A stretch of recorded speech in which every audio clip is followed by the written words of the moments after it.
Hello friends, हम class 12 chemistry chapter 8 the D and F block element इसके NCERT के interest question हम solve कर रहे हैं। क्वेश्चन नंबर 8.5 तक हम कर चुके हैं पिछले वीडियो में। आज हम आगे क्वेश्चन सोल्व करेंगे। क्वेश्चन नंबर 8.6 है, why is the highest oxidation state of a metal exhibited in its oxide और फ्लोराइड ओनली। किसी भी मेटल की जो हाईएस्ट ऑक्सीडेशन स्टेट होती है वो उस मेटल के ऑक्साइड में या फिर उस मेटल के फ्लोराइड में ही क्यों दिखाई देती है। यानी जो कोई भी मेटल है जब वो अपने ऑक्साइड बनाएगा या फिर अपना फ्लोराइड बनाएगा तो उस मेटल ऑक्साइड या मेटल फ्लोराइड में वो हाईएस्ट ऑक्सीडेशन स्टेट शो करता है। तो इसका कारण हमें बताना है। तो देखिए, both oxide and fluoride ion are highly electronegative and have a very small size.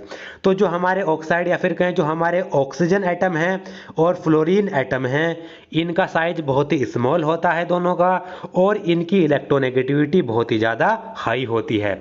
Due to these property they are able to oxidise the metal to its highest oxidation state. और इन्हीं प्रॉपर्टी के कारण जो oxygen और fluorine होते हैं ये किसी भी मेटल को उसकी हाईएस्ट ऑक्सीडेशन स्टेट में ऑक्सीडाइज कर सकते हैं। अब इसको डिटेल में समझिए। हमारा ऑक्सीजन है और फ्लोरीन है। आपको पता है ऑक्सीजन और फ्लोरीन इनका साइज होता है बहुत ही स्मॉल और इनकी इलेक्ट्रोनेगेटिविटी होती है बहुत ही ज़्यादा। इलेक्ट्रोनेगेटिविटी का मतलब क्या है? बॉन्डेड इलेक्ट्रॉन को अपनी तरफ खींचना। यानी ये इलेक्ट्रॉन को अपनी तरफ खींचते हैं, इलेक्ट्रॉन को एक्सेप्ट करते हैं। अब ऑक्सीजन और फ्लोरीन की हाई इलेक्ट्रोनेगेटिविटी के कारण ऑक्सीजन और फ्लोरीन क्या होते हैं? स्ट्रॉन्ग ऑक्सीडाइजिंग एजेंट होते हैं। ऑक्सीजन और फ्लोरीन क्या हैं? Strong oxidising agent. और आपको पता है ऑक्सीडाइजिंग एजेंट का काम क्या होता है? ऑक्सीडाइजिंग एजेंट का काम होता है दूसरी स्पीसीज का ऑक्सीडेशन करना, यानी जो दूसरा आयन है या दूसरी स्पीसीज है उसका ऑक्सीडेशन करना और अपना रिडक्शन करना। क्योंकि आपको पता है कोई भी ऑक्सीडाइजिंग एजेंट क्या करेगा? दूसरी केमिकल स्पीसीज का ऑक्सीडेशन करेगा और अपना रिडक्शन करेगा। और दूसरी केमिकल स्पीसीज का ऑक्सीडेशन करने का मतलब क्या है? अगर दूसरी केमिकल स्पीसीज का ऑक्सीडेशन हो रहा है इसका मतलब उससे इलेक्ट्रॉन लूज होंगे, क्योंकि इलेक्ट्रॉन लूज होना ऑक्सीडेशन कहलाता है।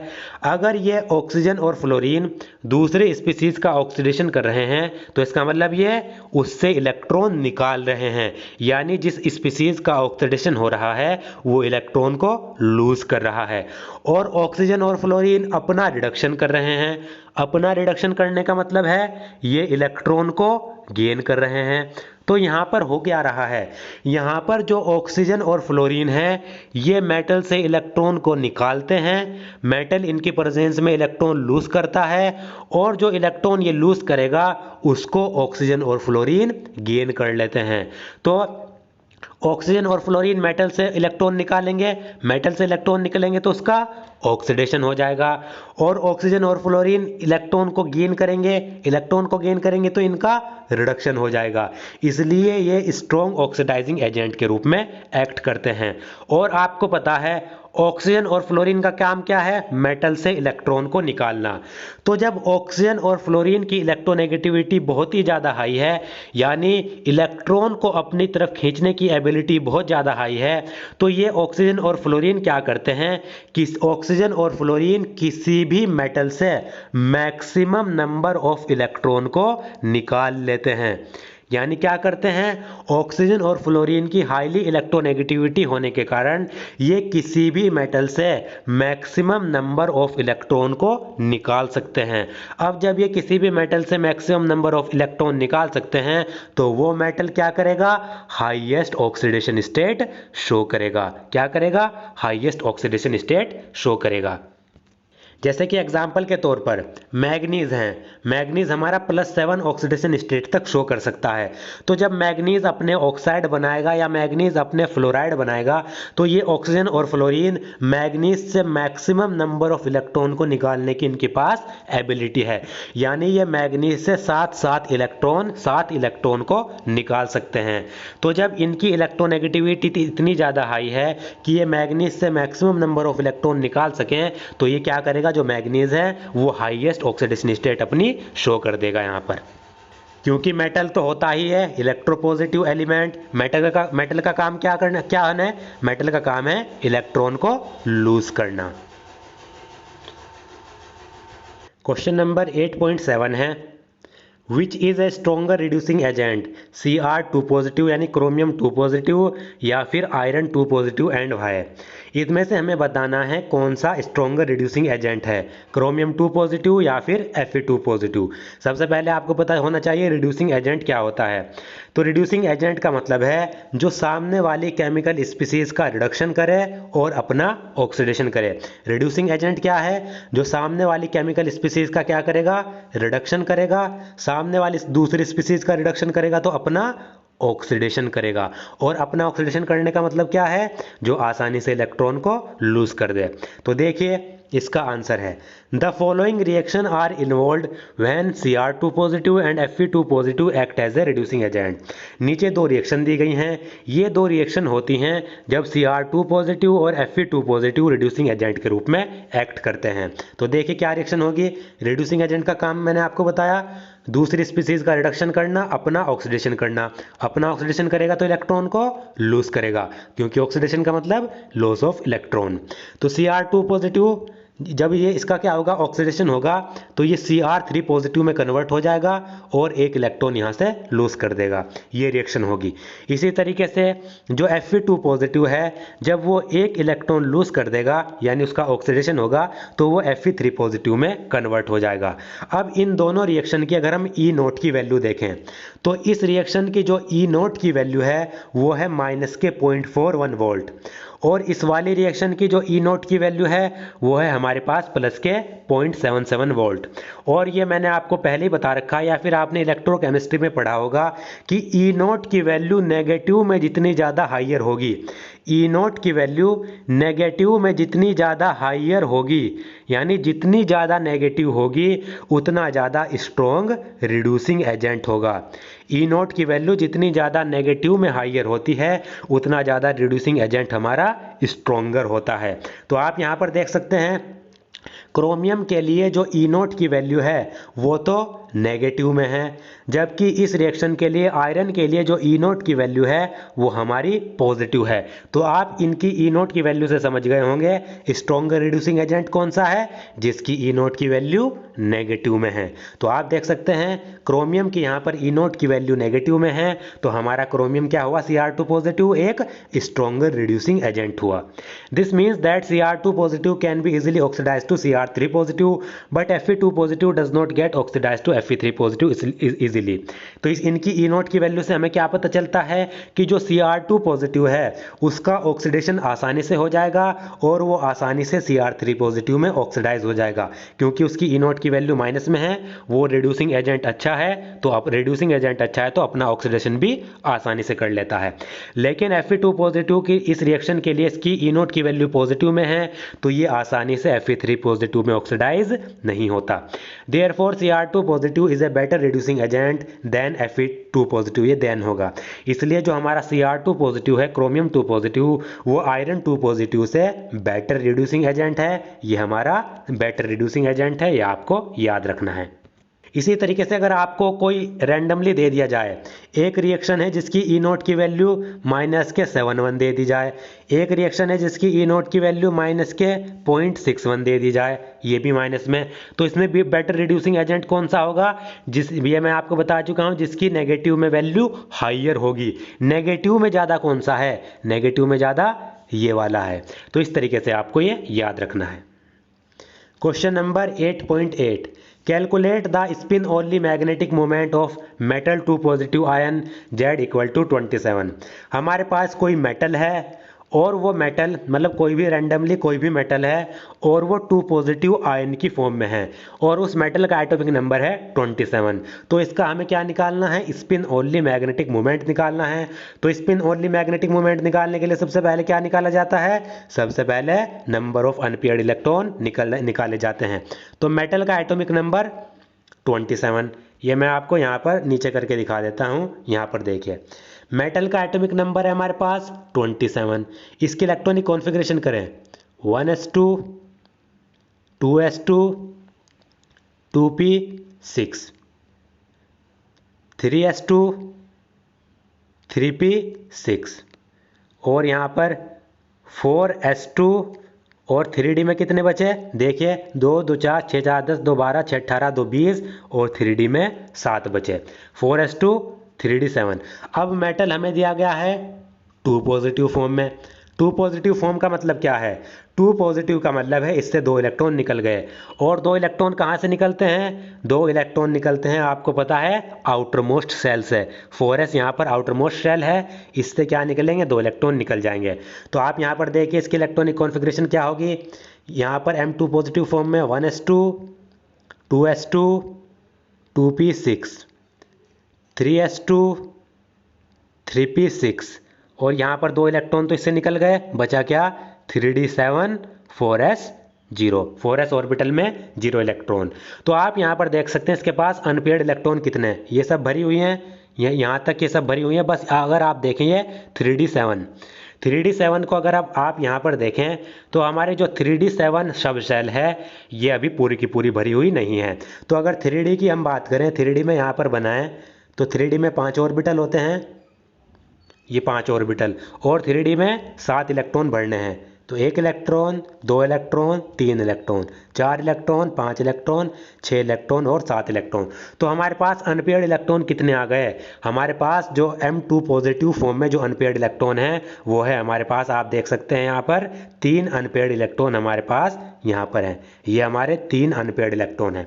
तो M2 पॉजिटिव फॉर्म में हमारे पास अनपेयर्ड इलेक्ट्रॉन कितने आ गए 3 अनपेयर्ड इलेक्ट्रॉन आ गए।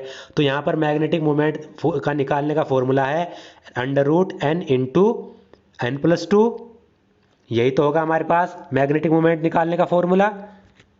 तो यहाँ पर देखिए n का मतलब क्या है n का मतलब होता है नंबर ऑफ अनपेयर्ड इलेक्ट्रॉन और हमारे पास अनपेयर्ड इलेक्ट्रॉन कितने हैं 3। तो ये 3 n की जगह पर 3 रख दिया ब्रैकेट फिर 3 n की जगह पर और प्लस में 2 ये हमने 2 इसमें ऐड कर दिया। तो आप यहाँ पर देखिए कितना हुआ √3 और 3 + 2 कितना होता है 5 तो 3 × 5 यहाँ पर हो गया 5 और 3 × 5 यानी √15 और √15 की वैल्यू कितनी होगी ये अप्रोक्सीमेटली 4 के बराबर होगी यानी ऐसे होगे लगभग 3.8 या 3.9 के करीब जिसको हम अप्रोक्सीमेटली 4 लिख देते हैं। तो म्यू की वैल्यू कितनी आ गई म्यू की वैल्यू आ गई हमारे पास अप्रोक्सीमेटली 4। तो ये हमारी यहाँ पर वैल्यू है। अगर आप एग्जैक्टली वैल्यू निकालना चाहते हैं 15 की तो देखिए किस तरीके से निकालेंगे।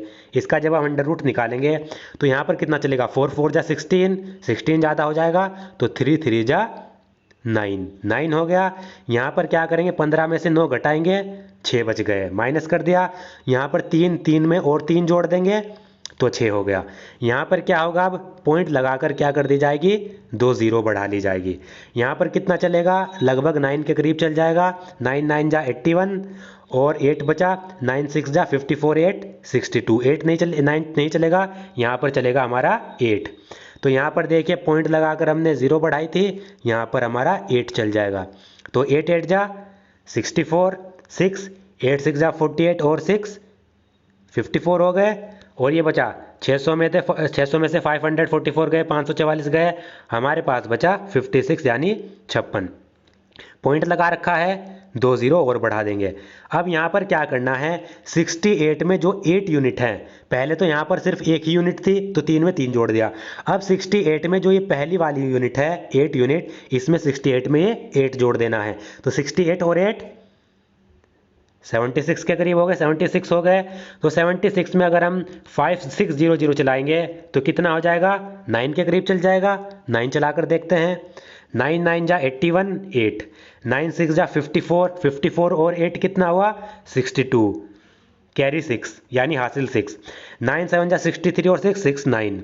तो यहाँ पर 9 भी नहीं चलेगा। यहाँ पर हमारा कितना चलेगा यहाँ पर हम 8 चलाकर देखते हैं फिर से 3.88 8 8 जा 64 6 8 6 जा 48 और 6 54 5 8 7 जा 56 और 5 61। तो यहाँ पर कितना चलेगा यहाँ पर अब हमारा चलेगा 7। तो सिंपल हम यहाँ पर 7 चला देते हैं √15 की वैल्यू आ गई हमारे पास 3.87 और इसको अप्रोक्सीमेटली हमने लिख दिया 4 के करीब। तो ये हमारी हो गई यहाँ पर 4। तो हमारा मैग्नेटिक मोमेंट कितना आया मैग्नेटिक मोमेंट आया हमारा 4। तो आप देख सकते हैं यहाँ पर इसके मेटल की इलेक्ट्रॉनिक कॉन्फ़िगरेशन ये है 3d4s2 3d7, m2 positive form है, 3d7 दो इलेक्ट्रॉन यहाँ से बाहर निकल गई है, ये मैं आपको करके दिखा चुका हूँ। ये इसकी इलेक्ट्रॉन यहाँ पर 3d7 हमने ऑर्बिटल भरी, 3 अनपेयर्ड इलेक्ट्रॉन इसमें आ गए, 3 अनपेयर्ड इलेक्ट्रॉन आ गए तो फॉर्मूला लगा के n यहाँ पर 3 अनपेयर्ड इलेक्ट्रॉन तो फॉर्मूला √n × n+2 म्यू के बराबर, म्यू वैल्यू रखी 15 तो म्यू आ गई हमारे पास लगभग mu is equal to 4 bm Bohr magneton, और ये लगभग आए 3.87 अप्रोक्सीमेटली।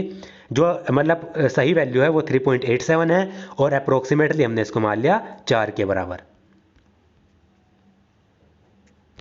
क्वेश्चन नंबर 8.9 है explain why Cu positive ion is not stable in aqueous solution.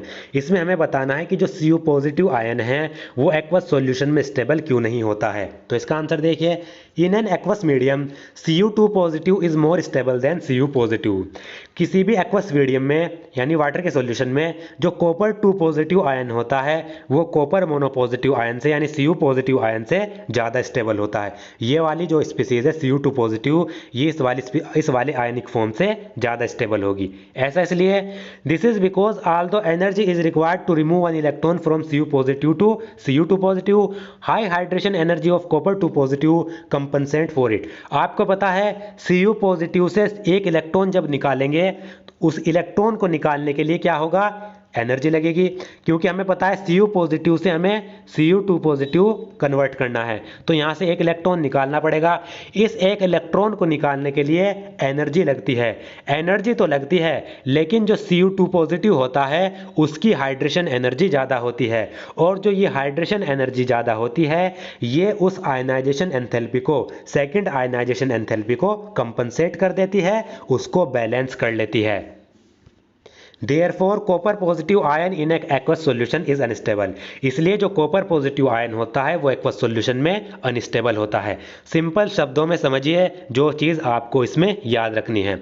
होता क्या है, यहाँ पर खेल है सब हाइड्रेशन एनर्जी का, हाइड्रेशन एनर्जी का यहाँ पर सब खेल है।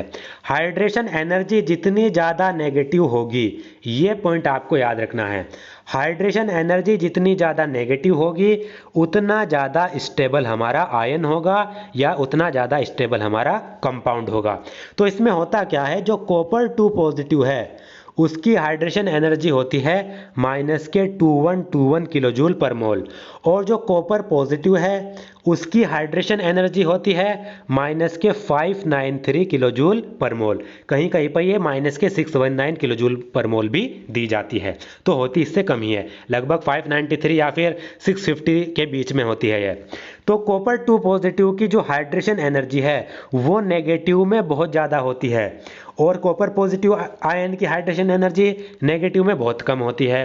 तो आपको पता है मैंने अभी क्या बताया, हाइड्रेशन एनर्जी नेगेटिव में जितनी ज़्यादा होगी, नेगेटिव में हाइड्रेशन एनर्जी नेगेटिव में जितनी ज़्यादा होगी उतना ज़्यादा स्टेबल हमारा कंपाउंड या फिर उतना ज़्यादा स्टेबल हमारा आयन होगा। तो कॉपर 2 पॉजिटिव की जो हाइड्रेशन एनर्जी होती है वो नेगेटिव में बहुत ज़्यादा होती है इसके मुकाबले, कॉपर पॉजिटिव के मुकाबले। इसके कारण जो कॉपर 2 पॉजिटिव होता है वो हमारा ज़्यादा स्टेबल होता है और कॉपर पॉजिटिव लेस स्टेबल होता है। तो ये आपको याद रखना है। अब copper positive ion aqueous solution में अनस्टेबल होता है तो ये क्या हो जाता है, जो कॉपर पॉजिटिव आयन है वो क्या हो जाता है, एक्वस सॉल्यूशन में डिस्प्रपोर्शनेट हो जाता है।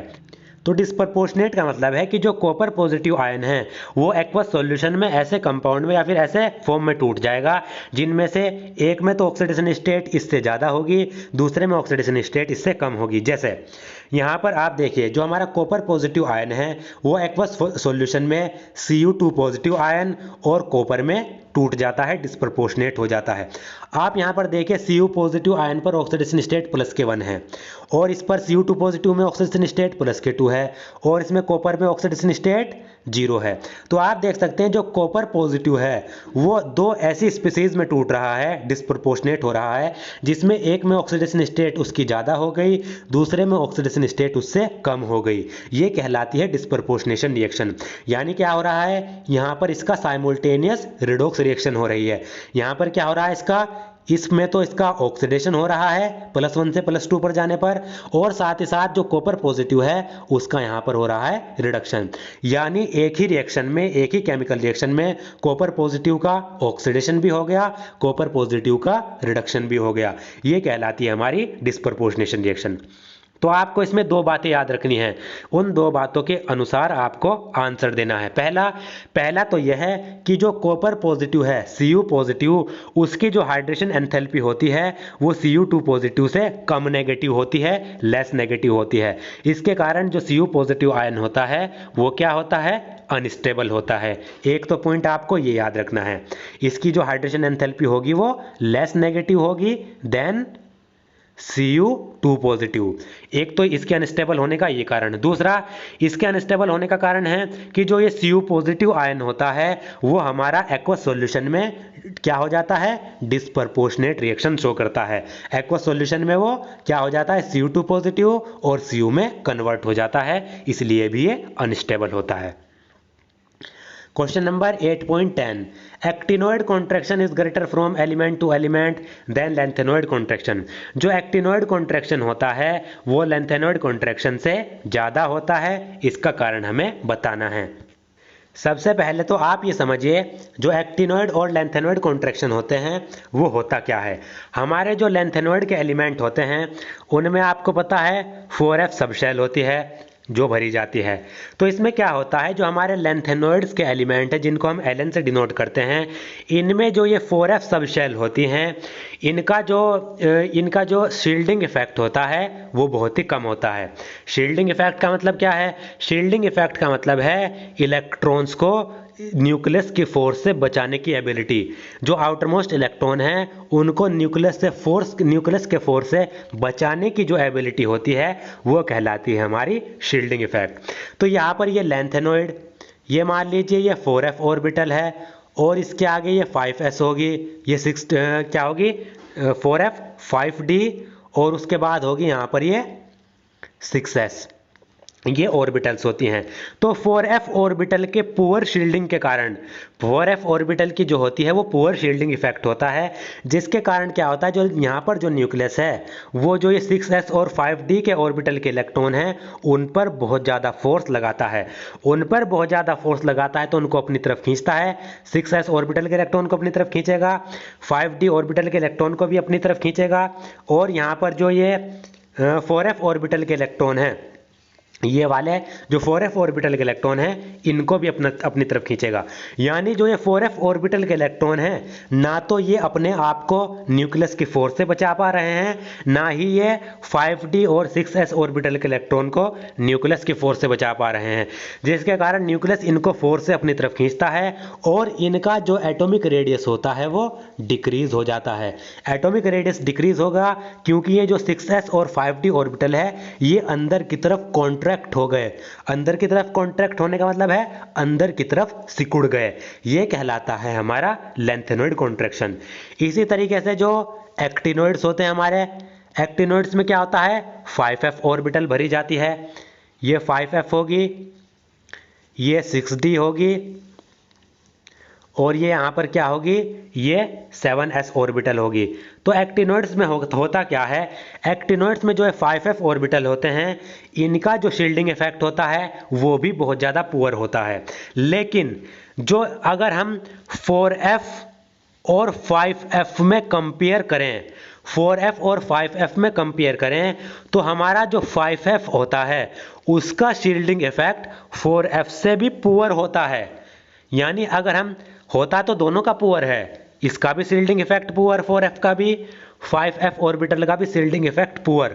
लेकिन अगर इन दोनों में कंपैरिजन किया जाए, इन दोनों में तुलना की जाए, तो इन दोनों की तुलना में जो 5f ऑर्बिटल है उसका शील्डिंग इफेक्ट बहुत ही ज़्यादा पुअर होता है। 5f ऑर्बिटल का शील्डिंग इफेक्ट 4f ऑर्बिटल के शील्डिंग इफेक्ट से भी पुअर होगा। तो आप यहाँ पर देख सकते हैं जब 5f ऑर्बिटल का शील्डिंग इफेक्ट 4f ऑर्बिटल के शील्डिंग इफेक्ट से भी पुअर है तो यहाँ पर क्या होता है जो ये 5f ऑर्बिटल है ये न्यूक्लियस के फोर्स से ना तो अपने आप को बचा पाता, यानी जो इसके अपने इलेक्ट्रॉन हैं ना तो उनको बचा पाता, ना ही 6d और 7s ऑर्बिटल है उनके इलेक्ट्रॉन को बचा पाता, जिसके कारण जो एक्टिनॉइड हैं वो बहुत ही ज़्यादा फोर्स है 7s ऑर्बिटल के इलेक्ट्रॉन को भी, 6d ऑर्बिटल के इलेक्ट्रॉन को भी और 5f ऑर्बिटल के इलेक्ट्रॉन को भी अपनी तरफ खींचता है, जिसके कारण क्या होता है इलेक्ट्रॉन इसकी तरफ खींचे चले जाते हैं, इलेक्ट्रॉन का क्या हो जाता है कॉन्ट्रैक्शन हो जाता है और एटॉमिक रेडियस यहाँ पर भी घट जाती है, डिक्रीज हो जाती है।